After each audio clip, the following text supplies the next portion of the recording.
Cenexica anuncia la eliminación del examen de acceso a la educación superior. Se conformó el Tribunal de Juzgamiento dentro del proceso penal por el delito de peculado en el que es investigado el alcalde Jorge Yunda y otros funcionarios, en el caso de la compra de 100.000 pruebas de COVID-19 con supuesto sobreprecio. Conozca el drama que viven familiares de varios migrantes ecuatorianos que viajaron rumbo a Estados Unidos y de quienes no tienen rastro. En Perú, Pedro Castillo gana las elecciones presidenciales tras contabilizarse el 100% de los votos. Sin embargo, aún no hay una declaración oficial de los resultados. Niños salieron volando en un juego inflable en Colombia. Uno de ellos resultó con lesiones leves. Así empieza la noticia. Emisión estelar.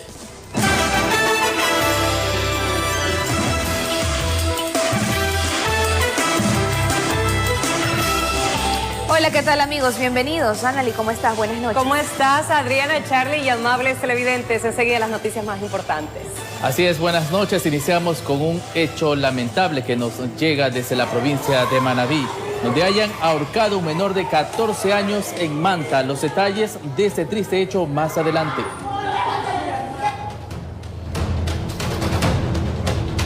De inmediato con la información les contamos que Seguro Sucre entrará a liquidación voluntaria. La orden para que se ejecute esta acción llegó mediante decreto ejecutivo número 82. Para el efecto, el directorio de la CFN deberá nombrar un liquidador que no haya tenido vínculo con la compañía.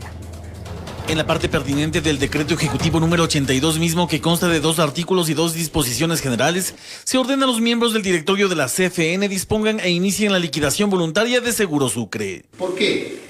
Porque Seguro Sucre ha sido un foco de corrupción de los últimos 14 años, de los últimos 2 gobiernos. Bajo esa argumentación se solicita a la Junta de Accionistas de esa compañía se resuelva al menos 3 puntos.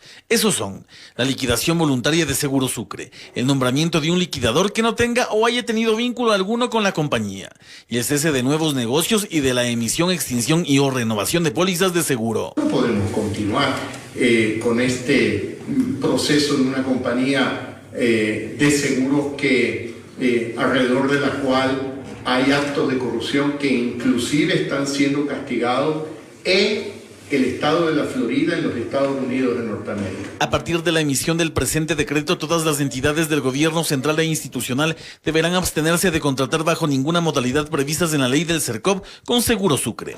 Asimismo, el CERCOP deberá tomar las precauciones para el cumplimiento de las disposiciones. Informó Javier Rosero.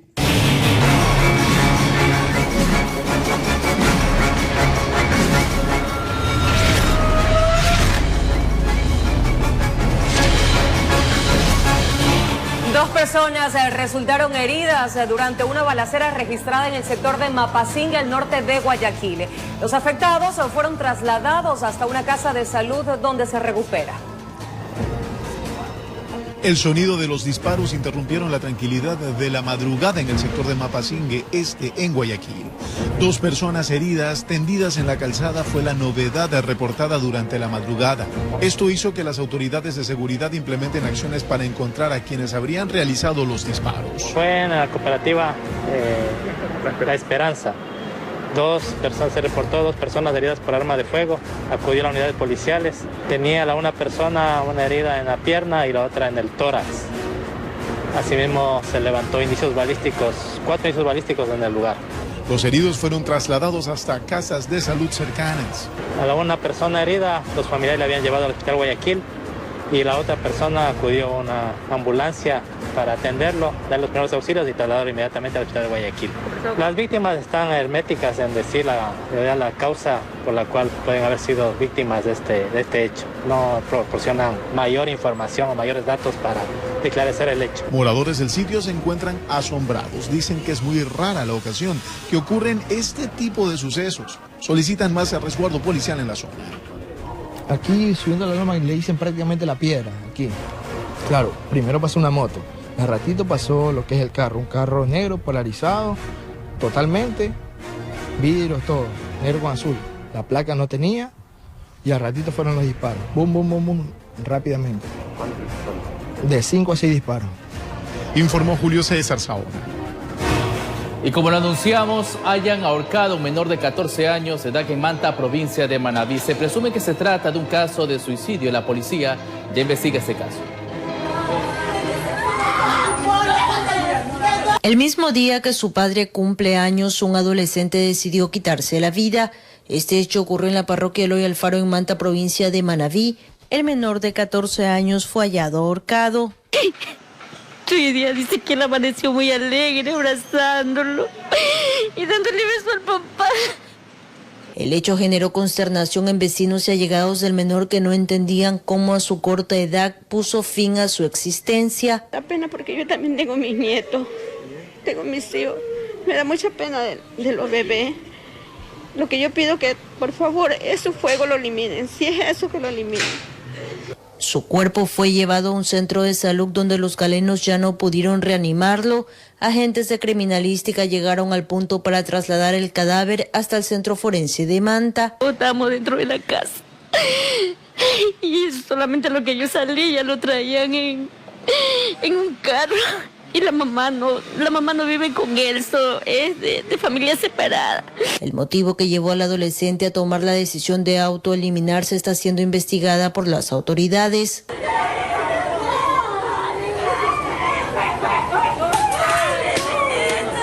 Desde la provincia de Manabí, informó Wendy Delgado. Qué lamentable. Además, fueron sepultados los restos del sargento primero Jorge Chiliguano, quien fue asesinado cuando cumplía con su labor en Quito. En un video que circula en redes, presuntamente existiría un mal procedimiento, pues los delincuentes habrían subido al patrullero sin esposas. En este video viralizado en redes se observa que los uniformados llegan a un llamado de auxilio, el copiloto se baja, en este caso el sargento primero Jorge Chiliguano, y procede a revisar a uno de los sospechosos, luego lo sube al vehículo policial. Segundos después, el chofer del patrullero, el policía Danilo Herrera, procede de la misma forma. Los dos sospechosos son aparentemente llevados sin esposas, supuestamente una falla en el procedimiento que minutos más tarde le costó la vida a uno de los uniformados y el otro lucha por vencer a la muerte. Pueden ser muchas las circunstancias, pero nada justifica el cegar la vida de un ser humano. En una cámara de la zona quedó registrado el momento en que los policías les realizan el respectivo cacheo. Sin embargo, algo les falló. No les encontraron el arma de fuego que uno de los delincuentes activó cuando eran trasladados en el patrullero, una vez que los sospechosos no habrían sido esposados. La explotación de los diferentes indicios nos van a permitir establecer algún tipo de actividad ilícita. Accionar delictivo que acabó con la vida de un padre de familia. 2 hijas quedan en la orfandad. Una viuda llora la partida inesperada de su compañero de vida, a quien le tenían una sorpresa por el Día del Padre, pero el destino se adelantó trágicamente al festejo, cambiando la felicidad por lágrimas y oscuridad. Yo iba a festejar con mis hijas el Día del Padre y ahora tengo que estar festejando viéndole en la cara a mi esposo. En medio de una calle de honor fue despedido el uniformado. Sus compañeros, amigos y seres queridos le brindaron el último adiós. Hasta el cielo capitalino lloró por la partida del policía, que un día juró ofrendar su vida en cumplimiento de su deber. Confiamos en la justicia, confiamos en Dios, en que hagan lo que corresponde. Mientras los 3 detenidos guardan prisión preventiva por el presunto delito de asesinato. En Quito informó Iván Casamen. Le pagaron $16,000 a coyoteros por el anhelado sueño americano. Viajaron como turistas hacia las islas del Caribe y ahora están desaparecidos. En la siguiente nota les contamos la historia de los 5 ecuatorianos oriundos de la provincia de Cañar, cuyos familiares no saben nada de ellos desde marzo y creen que están con vida y piden ayuda para viajar a buscarlos.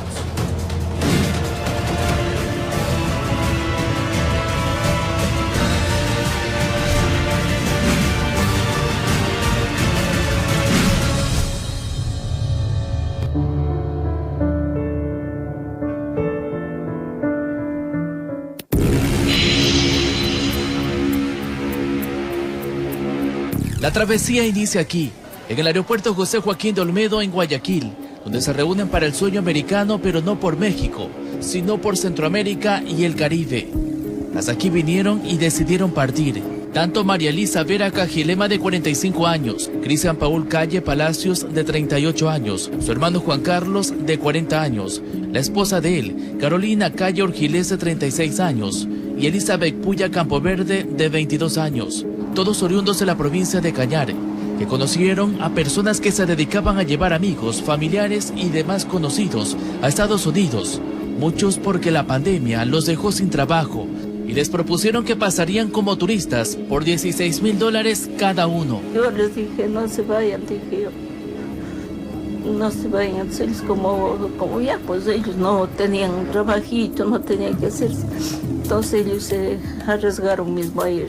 Es la madre de los hermanos Cristian y Juan Carlos Calle, que todos los días los espera en su balcón en el barrio de Chichiquín Bajo, en Azogues. Aquí solo tienen el recuerdo de las fotos y mensajes de texto que les enviaron hasta la primera semana del mes de marzo. Que esperaba yo que ya se comuniquen, pero ya no se comunicaron. Desde se acabó lo que ellos decían. ¿Y el teléfono nunca más sonó? No, ya no. Ninguno de los dos. No. Me faltó el dinero, yo no tenía. No tenía todo, como $4,000 me faltó a mí, yo no viajé porque no tenía. La ruta que les ofrecieron fue Guayaquil, Panamá, Bahamas, y la última parada era la isla de Freeport, para pasar en lancha a Miami, Estados Unidos. Este es uno de los videos captados un día antes de estar desaparecidos. Les prohibían comunicarse con sus familiares de forma fluida. El coyotero también viajó con ellos y hasta le pagaron los viáticos. Él tenía constante comunicación con un capitán de una embarcación en Bahamas, que luego le pedía otros montos para el pase seguro al suelo estadounidense. Jimmy, ellos pueden cambiar nombre. Ellos pueden cambiar nombre. 30 días. Paul, tú me dijiste que me ibas a ayudar y no me estás ayudando en nada. Ya recibiste los $1,500 y no veo ningún resultado. ¿Quieres cambiar el nombre de otro? Pero yo hice muchas veces. Puedes cambiar nombre sin problema. La Policía Nacional realizó 6 allanamientos y detuvo a 5 personas en operativos ejecutados en la provincia de Guayas, Tungurahua y Cañar. Encontraron evidencias relacionadas a este viaje. Entre los procesados está Jimmy B., a quien la hija de María Vera lo identifica por los trámites que realizaron y por el día de la despedida en Guayaquil. Decían que supuestamente ellos estaban detenidos y desde ahí no me dejaban visto, a veces ni me respondía las llamadas ni nada por el estilo. Ella junto a sus hermanos en la Troncal esperan alguna respuesta de las autoridades ecuatorianas para encontrar a su madre y a los demás compatriotas. Hasta le escribió una carta al presidente de la República, pero aún no ha tenido respuestas. Nos den un pase para que algún familiar, sea cualquier familiar, que tenga la oportunidad de viajar allá y que uno personalmente los busque a ellos. Pero siguen allí sin bajar la guardia, entre preocupaciones, deudas y lágrimas, informó Charlie Pisa.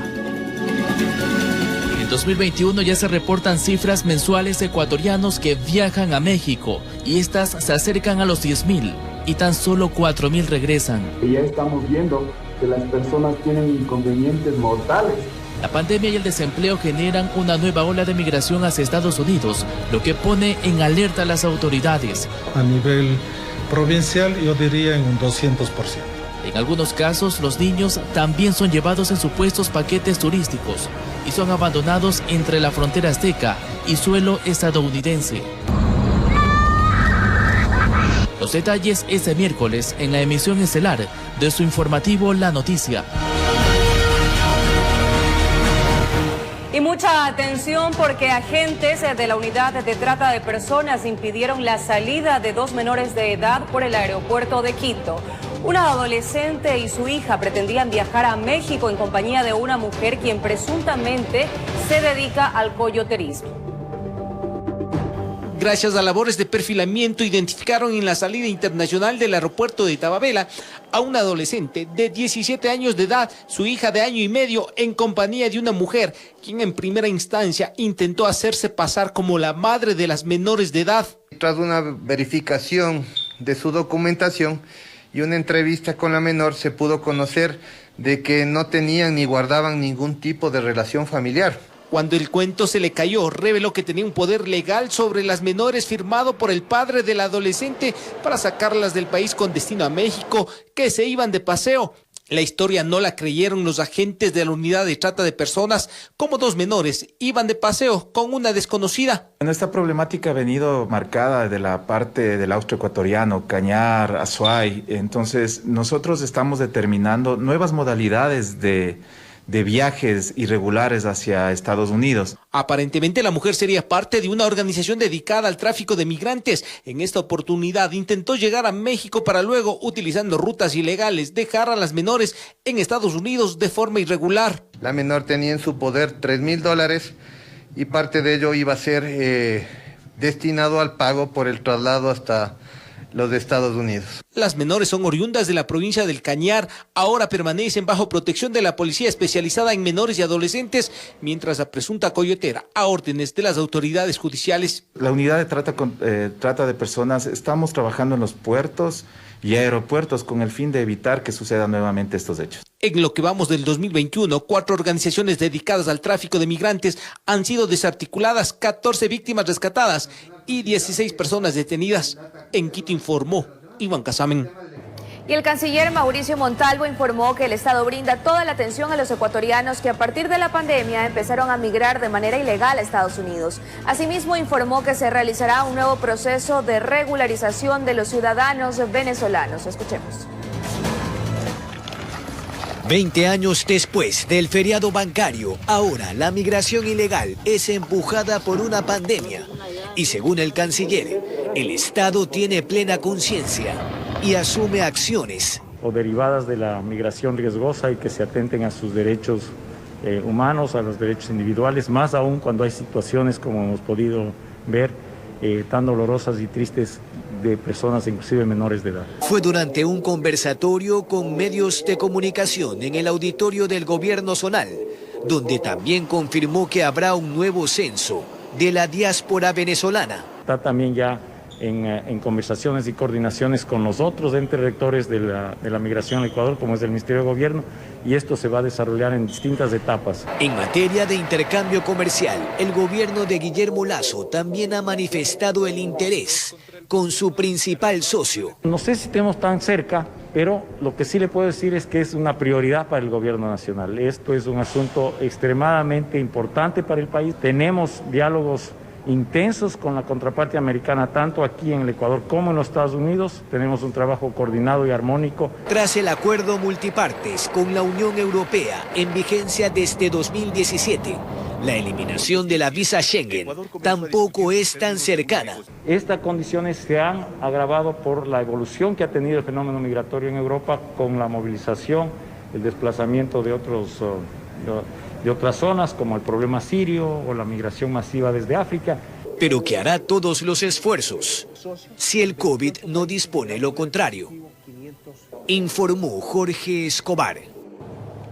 Los jueces de la Corte Provincial de Pichincha, Wilson Lema y Fabián Favar y Carlos Figueroa, serán los integrantes del Tribunal de Juzgamiento dentro del proceso por el delito de peculado en el que es investigado el alcalde Jorge Yunda y otros funcionarios. En el caso de la compra de 100.000 pruebas de COVID-19, por supuesto, sobreprecio. Los jueces deberán poner al día, hora y fecha para la realización del juicio. Dentro del proceso, el alcalde Yunda mantiene vigentes medidas cautelares como la prohibición de salida del país y el uso de grillete electrónico.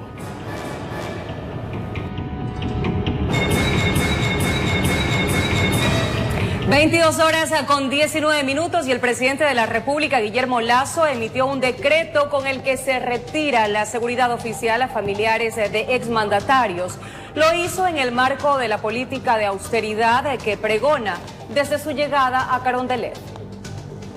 La austeridad continúa. Así inicia este comunicado firmado por el presidente de la República, Guillermo Lasso, donde informa que emitió un decreto ejecutivo en el que se deroga el beneficio que extendía la seguridad de las Fuerzas Armadas a los hijos y familiares del presidente y vicepresidente de la República. Decreto que fue oficializado por el entonces presidente Rafael Correa el 3 de mayo de 2017, a pocos días de abandonar el cargo.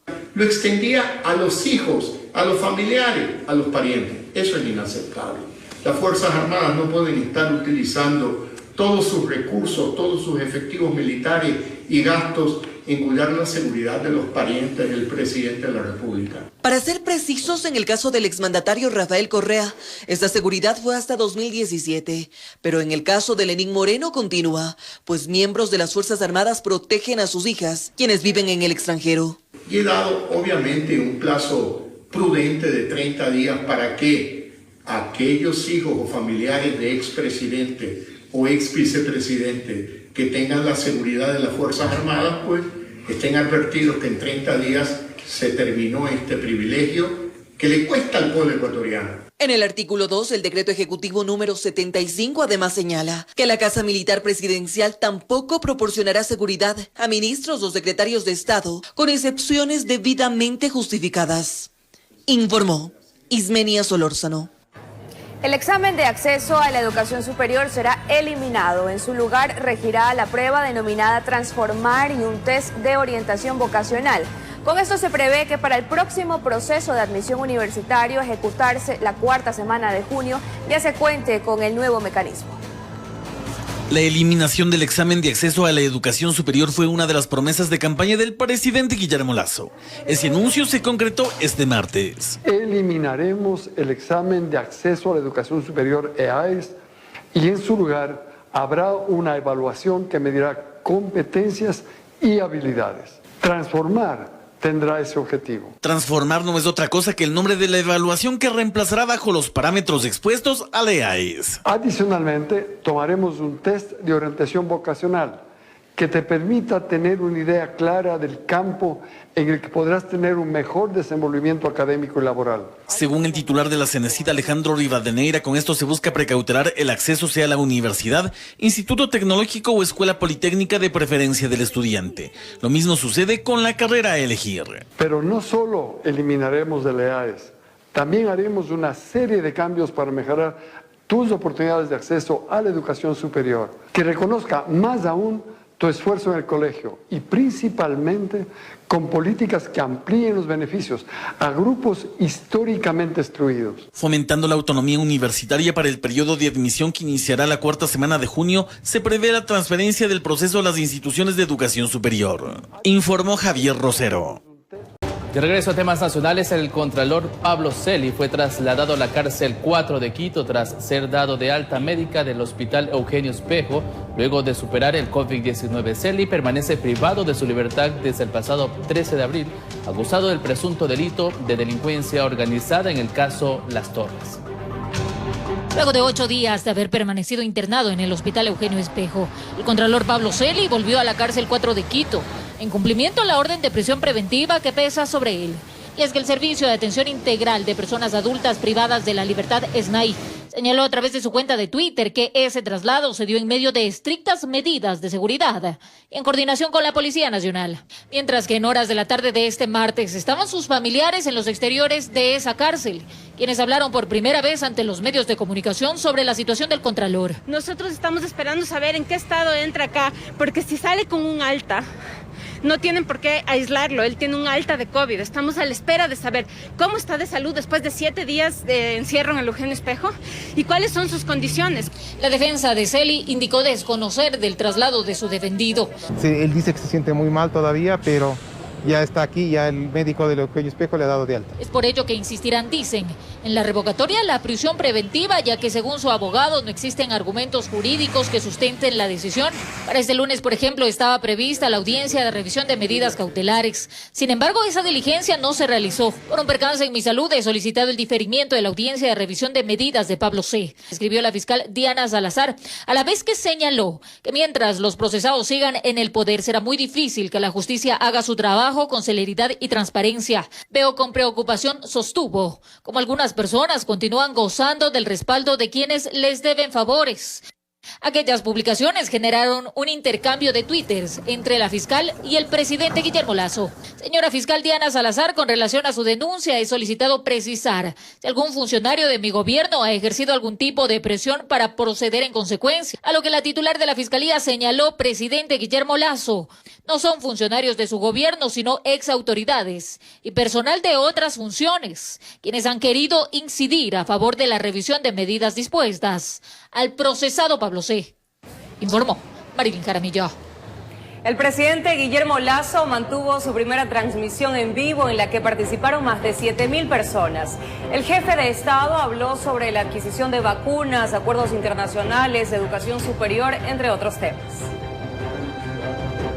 El presidente de la República, Guillermo Lasso, se inauguró en las redes sociales. Se trata de un nuevo mecanismo que utiliza el jefe de Estado para informar a los ciudadanos a través de Facebook, Instagram y TikTok. Destacó inicialmente el respeto a la libertad de expresión, pues dijo que no hay cadenas para obligar a los ciudadanos a que las vean. Recordó que puso en vigencia el Código de Ética en el gobierno para impedir que se contraten parientes dentro del mismo. Y habló de las prioridades como la vacunación desde el día que ganó las elecciones y de las nuevas adquisiciones. Para la adquisición de 6 millones de vacunas CanSino que provienen de la China y que requieren una sola dosis de aplicación. Asimismo también estamos adquiriendo alrededor de 3 millones de vacunas Sinovac y hemos abierto las puertas para la negociación con las vacunas rusas, la Sputnik V. El jefe de Estado mencionó acerca de los acuerdos internacionales para impulsar el comercio. Y le hemos manifestado al gobierno de los Estados Unidos que el Ecuador está dispuesto a suscribir un acuerdo de libre comercio. Le hemos manifestado al embajador de China que el Ecuador está dispuesto a impulsar un acuerdo de libre comercio con China. Una de las preguntas que le hicieron al jefe de Estado fue qué pasará con los estudiantes que no tienen cupo en las universidades. Sostuvo que ya mantuvo una primera reunión con el secretario de la CENESID para afinar el proyecto de ley que presentará en la Asamblea. A efectos de que tengan más libertad para establecer nuevas carreras, para establecer extensiones universitarias y así existan más cupos para los jóvenes. Ahora la ciudadanía podrá realizar directamente sus propias interrogantes, informó Marilyn Jaramillo. Tuvieron que pasar 10 años para que se instale la audiencia de juzgamiento por el presunto delito de peculado que se habría cometido en la adquisición de implementos deportivos. Entre los procesados está Raúl Carrión, exministro del Deporte. Felipe Rodríguez es abogado de la ex gloria del fútbol ecuatoriano Polo Carrera, quien durante una década ha vivido la incertidumbre al no saber si será encarcelado o no por el presunto delito de peculado. Que lleva presentándose y con medidas cautelares por 10 años. Después de 10 años, por fin un tribunal de la Corte Nacional decidió darse un tiempo para conocer su situación jurídica y estamos haciendo esta defensa con absoluta tranquilidad. Peculado que se habría cometido entre el 2007 y 2008 durante la gestión del exministro del Deporte en el correísmo, Raúl Carrión. Carrera desempeñó el cargo de asesor. Polo Carrera lo único que hizo fue presentar un proyecto para beneficiar a 41,000 niños pobres del Ecuador con escuelas de fútbol.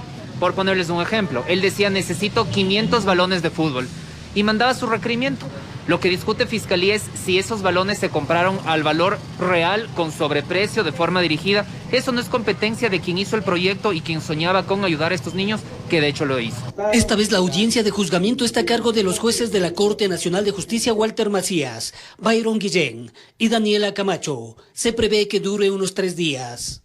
Que en el caso de que hubiese existido corrupción en la compra de implementos deportivos de las escuelas de fútbol, entonces quienes actuaron los actos de corrupción tienen que irse a la cárcel, por supuesto, pero no pueden en esta lucha contra la corrupción que apoyamos al 100% meter a personas inocentes que no tuvieron participación alguna. Junto a Carrión y Carrera son procesados los exfuncionarios Elizabeth Cárdenas y Rafael Mendoza y Mario Montevideo, ex proveedor de implementos deportivos. Estos dos últimos no estuvieron presentes en la diligencia legal, ni sus abogados. Sin embargo, la audiencia se instaló, porque en el caso de peculado pueden ser juzgados en ausencia. Sobre Carrión, además pesan 5 procesos penales más. Informó Héctor Romero. Y la Fiscalía vinculó a otras 4 personas a la investigación por el asesinato del presentador Efraín Ruales. Ellos son Carla Yamilé MM, Omar Steven BS, Aarón Andrés AC y Juan Carlos RQ, a quienes el juez de garantías penales Reinaldo Ceballos les ordenó prisión preventiva. Con ellos, en total son 8 los procesados por este caso en el que aún se desconoce el nombre del autor intelectual. Un tribunal de la Corte Nacional de Justicia ratificó la pena de 4 años, 2 meses de cárcel contra el ex asambleísta Daniel Mendoza por el delito de delincuencia organizada relacionado a la construcción del Hospital de Pedernales. En este caso, el exasambleísta Eliseo Azuero no ha podido ser condenado porque se encuentra prófugo. Escuchemos. El exasambleísta Daniel Mendoza, sentenciado a 50 meses de cárcel por el delito de delincuencia organizada, no logró reducir su pena como le intentaba con el recurso de apelación. Es así que los jueces nacionales Adrián Rojas, Hipatia Ortiz y Daniela Camacho lo rechazaron por improcedente, al igual que los presentados por 7 condenados más. Con esto queda en firme la sentencia contra Mendoza de 50 meses, donde ya cuenta con una reducción por el procedimiento abreviado y por acogerse a la cooperación eficaz, como los 34 meses para René Tamayo, exdirector del Servicio de Contratación de Obras SECOP, Franklin Calderón, contratista, José Vélez, representante del consorcio Pedernales Manaví, y Jean Benavides, ex asesor de Mendoza. En cambio, 40 meses para Jennifer Coveña, Ángel Andrade y José Santos, exfuncionarios del SECOP. Castigo que llegó por irregularidades en la construcción del Hospital Básico de Pedernales, donde, de acuerdo al proceso legal, se desviaron dineros que habían sido entregados como anticipos para la obra. Además, se dispuso el pago de $8 millones que deberá ser dividido entre todos, de acuerdo al grado de participación, informó Héctor Romero. Son las 22:40, pausa, y cuando regresemos les mostraremos el gracioso caso de un cachorro que trata de huir del calor y se mete en una nevera en Tailandia. Enseguida volvemos.